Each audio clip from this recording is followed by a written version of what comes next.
A number of years ago, a friend of mine was celebrating her birthday, and I offered to take her out on a day of adventure for her birthday. Whatever she wanted to do, I said, we'll do. She gave it some thought, and then she said, you know what I've always wanted to do? I've wanted to rollerblade from Venice to Santa Monica on the boardwalk. So I said, sure, let's do it. And I planned everything for the day. On the day of her birthday, I picked her up. We went out for breakfast, and then we went down to the place that I had reserved gear, and we got our rollerblades, and we put on our elbow pads and our knee pads and our helmets. We were ready to go. And she was so excited to finally do this thing that she'd been wanting to do for so long. Only one problem.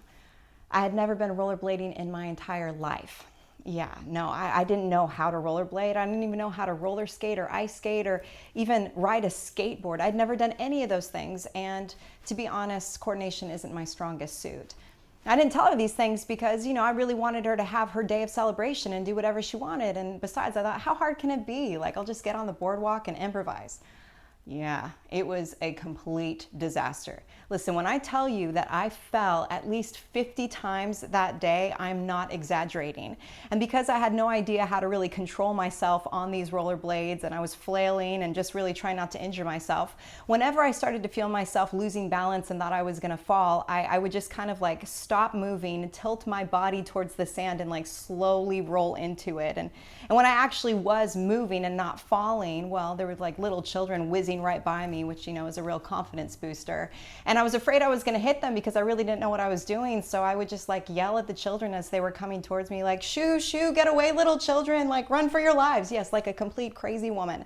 And what should have been 45 minutes turned into 2.5 hours of really laughing nonstop from Venice to Santa Monica. I'm really grateful that my friend has a sense of humor.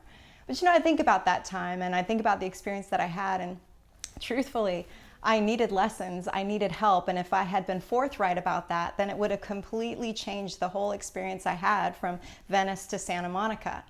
And I think sometimes that's true of us in transition. In the midst of change, we kind of act like we have it together when perhaps we don't, and we end up flailing and falling, injuring ourselves, potentially injuring other people, and getting nowhere real quick, all because we didn't ask for the help that we needed.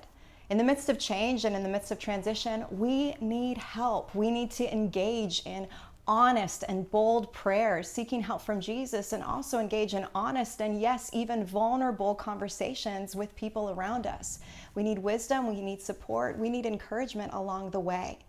What's fascinating to me is that as Jesus was approaching perhaps the greatest change of all in his life, he was going to the cross, he was going to die for you and I. He first went to the Garden of Gethsemane.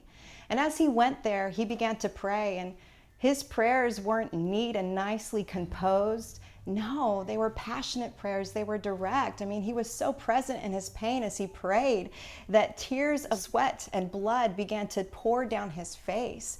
And yeah, even though his disciples kept falling asleep on him while he was praying, he did invite them to be a part of this experience.